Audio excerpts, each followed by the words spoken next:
ಶನಿ ಮಹಾತ್ಮರು ತಮ್ಮ ಜನ್ಮ ರಾಶಿಯಲ್ಲಿ ಸ್ಥಿತನಾಗಿರೋದ್ರಿಂದ ಸಾಡೆ ಸಾತಿಯ ಪ್ರಭಾವ. ಚತುರ್ಥ ಭಾವದಲ್ಲಿ ಸ್ಥಿತನಾದಂತಹ ಗುರುವು ಅದನ್ನು ಸುಖ ಭಾವ ಅಂತ ಸಹ ಹೇಳ್ತೀವಿ. ಈ ಸಾಡೆ ಸಾತಿಯ ಪ್ರಭಾವದಿಂದ ಸ್ವಲ್ಪ ಮಟ್ಟಿಗೆ ಆರೋಗ್ಯದಲ್ಲಿ ವ್ಯತ್ಯಾಸ. ಸಾಡೆ ಸಾತಿ ಅಂದರೆ ಏನು ಗೊತ್ತಾ? ಪರಸ್ಥಳವಾಸ. ಪರಸ್ಥಳವಾಸ ಅಂದರೆ ಈಗಿನ ಕಾಲಘಟ್ಟದಲ್ಲಿ ವಿದೇಶ ಯೋಗವನ್ನು ಸಹ ಕಾಣುವಂಥ ಸಾಧ್ಯತೆಗಳು ಸಹ ಮೀನರಾಶಿಗೆ ಅನುಕೂಲವಾಗಿದೆ. ಜೂನ್ 2ನೇ ತಾರೀಕಿನಿಂದ ಈ ಎಲ್ಲ ವಿಚಾರದಲ್ಲೂ ಸಂಪೂರ್ಣವಾದಂಥ ಶುಭ ಫಲಗಳನ್ನು ಕಾಣ್ತೀರಾ. ಪ್ರಾಮಾಣಿಕತೆಯಿಂದ ಜೀವನವನ್ನು ಸಾಗಿಸಿ ಹನುಮಂತನ ಸ್ಮರಣೆ ಮಾಡಿ. ಮೀನರಾಶಿಯವರು ಈ ಯುಗಾದಿ ಹಬ್ಬದಿಂದ ಎಲ್ಲ ವಿಚಾರದಲ್ಲೂ ಶುಭ ಫಲಗಳನ್ನು ಕಾಣ್ತೀರಾ. ಮೀನರಾಶಿಯಲ್ಲಿ ಜನನವಾಗಿರೋರಿಗೆ ಯುಗಾದಿ ಹಬ್ಬದ ಶುಭಾಶಯಗಳು. ಯುಗಾದಿ ಹಬ್ಬ ಮೀನರಾಶಿಯವರಿಗೆ ಎಲ್ಲ ರೀತಿಯಲ್ಲೂ ಅನುಕೂಲವನ್ನು ಮಾಡಿಕೊಡ್ಲಿ. ಆಯುಷ್ಯು, ಆರೋಗ್ಯ, ಸಂಪತ್ತು, ನೆಮ್ಮದಿಯನ್ನು ದಯಪಾಲಿಸಲಿ ಅಂತ ನಾನು ಪರಮಾತ್ಮನಲ್ಲಿ ಬೇಡ್ಕೊತೀನಿ. ಇನ್ನು ಯುಗಾದಿ ಹಬ್ಬದಿಂದ ಮೀನರಾಶಿಯವರಿಗೆ ಯಾವ ರೀತಿಯಾದಂತಹ ಶುಭ ಅಶುಭ ಫಲಗಳಿರ್ತದೆ ಅನ್ನೋದನ್ನ ನೋಡೋಣ. ಪ್ರಮುಖವಾಗಿ ಶನಿ ಮಹಾತ್ಮರು ತಮ್ಮ ಜನ್ಮ ರಾಶಿಯಲ್ಲಿ ಸ್ಥಿತನಾಗಿರೋದ್ರಿಂದ ಸಾಡೆ ಸಾತಿಯ ಪ್ರಭಾವ. ಚತುರ್ಥ ಭಾವದಲ್ಲಿ ಸ್ಥಿತನಾದಂತಹ ಗುರುವು ಅದನ್ನು ಸುಖ ಭಾವ ಅಂತ ಸಹ ಹೇಳ್ತೀವಿ. ಈ ಒಂದು 2 ಗ್ರಹಗಳು ಜೊತೆಗೆ ರಾಹುವಿನ ಒಂದು ಸ್ಥಾನ, ಇದು 3 ಗ್ರಹಗಳಿಂದ ನೋಡೋದಾದರೆ ಖಂಡಿತವಾಗ್ಲೂ ಒಂದು ರೀತಿಯಂತ ನೀವು ತುಂಬ ಯೂಜ್ ಮೈಂಡ್ ಪೀಪಲ್ ಅಂತ ಹೇಳ್ತೀವಿ.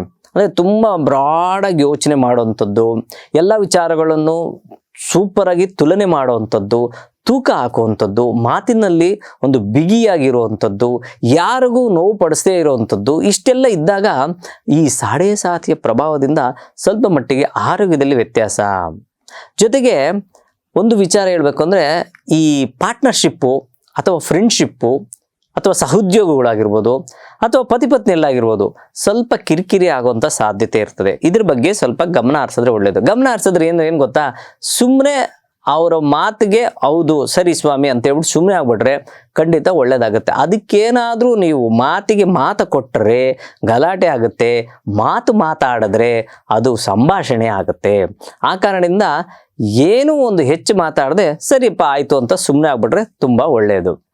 ಇನ್ನು ನಿಮ್ಮ ಒಂದು ಕೆಲಸ ಕಾರ್ಯಗಳಲ್ಲಿ ನೀವು ಉತ್ತರೋತ್ತರ ಅಭಿವೃದ್ಧಿ ಕಾಣುವಂಥದ್ದು, ಪ್ರಮೋಷನ್ ಆಗುವಂಥದ್ದು, ಅಥವಾ ನಿಮಗೆ ಬೇರೆ ಹೊರದೇಶಕ್ಕೆ ಹೋಗುವಂಥ ಅನುಕೂಲ ಸಹ, ಪರಸ್ಥಳ ವಾಸವನ್ನು ಸಹ ಸೂಚಿಸುವಂಥದ್ದು. ಸಾಡೆ ಸಾತಿ ಅಂದರೆ ಏನು ಗೊತ್ತಾ? ಪರಸ್ಥಳವಾಸ ಅಂದರೆ ಈಗಿನ ಕಾಲಘಟ್ಟದಲ್ಲಿ ವಿದೇಶ ಯೋಗವನ್ನು ಸಹ ಕಾಣುವಂಥ ಸಾಧ್ಯತೆಗಳು ಸಹ ಮೀನರಾಶಿಗೆ ಅನುಕೂಲವಾಗಿದೆ. ಯಾಕಂದರೆ ವ್ಯಯಭಾವದಲ್ಲಿ ರಾಹುವಿನ ಸಂಚಾರವಾಗೋದ್ರಿಂದ.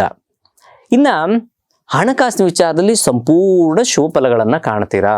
ಹೊಸ ಮನೆ ಕಟ್ಟಬೇಕು ಅಥವಾ ಹೊಸ ವಾಹನ ತೆಗೆದುಕೋಬೇಕು, ಹೀಗೆಲ್ಲ ಹೊಸದು ಏನೇನೋ ಅಂದ್ಕೊಂಡಿರ್ತೀರಲ್ಲ, ಜೂನ್ 2ನೇ ತಾರೀಕಿನಿಂದ ಈ ಎಲ್ಲ ವಿಚಾರದಲ್ಲೂ ಸಂಪೂರ್ಣವಾದಂಥ ಶುಭ ಫಲಗಳನ್ನು ಕಾಣ್ತೀರಾ. ಅಭಿವೃದ್ಧಿಯ ಹಾದಿಯು ಸಹ ಇದೆ. ಸಾಡೆ ಸಾತಿಯ ಪರಿಣಾಮಕ್ಕೆ ಒಂದೇ ಒಂದು ಪರಿಹಾರವನ್ನು ನಾನು ತಿಳಿಸ್ಕೊಡ್ತೀನಿ. ಪ್ರಾಮಾಣಿಕತೆ ಅತಿ ಮುಖ್ಯ. ಪ್ರಾಮಾಣಿಕತೆಯಿಂದ ಜೀವನವನ್ನು ಸಾಗಿಸಿ ಹನುಮಂತನ ಸ್ಮರಣೆ ಮಾಡಿ, ತುಂಬ ಒಳ್ಳೆಯದಾಗುತ್ತೆ. ಜೊತೆಗೆ ಗುರುಗಳ ಸ್ಮರಣೆ ಮಾಡ್ತಾ ಬಂದರೆ ಮೀನರಾಶಿಯವರು ಈ ಯುಗಾದಿ ಹಬ್ಬದಿಂದ ಎಲ್ಲ ವಿಚಾರದಲ್ಲೂ ಶುಭ ಫಲಗಳನ್ನು ಕಾಣ್ತೀರಾ. ಎಲ್ಲ ವಿಚಾರದಲ್ಲೂ ಶುಭ ಆಗಲಿ ಅಂತ ನಾನು ಪರಮಾತ್ಮನಲ್ಲಿ ಬೇಡ್ಕೊತೀನಿ. ಎಲ್ಲರಿಗೂ ಶುಭ ಆಗಲಿ. ಎಲ್ಲರಿಗೂ ಧನ್ಯವಾದಗಳು.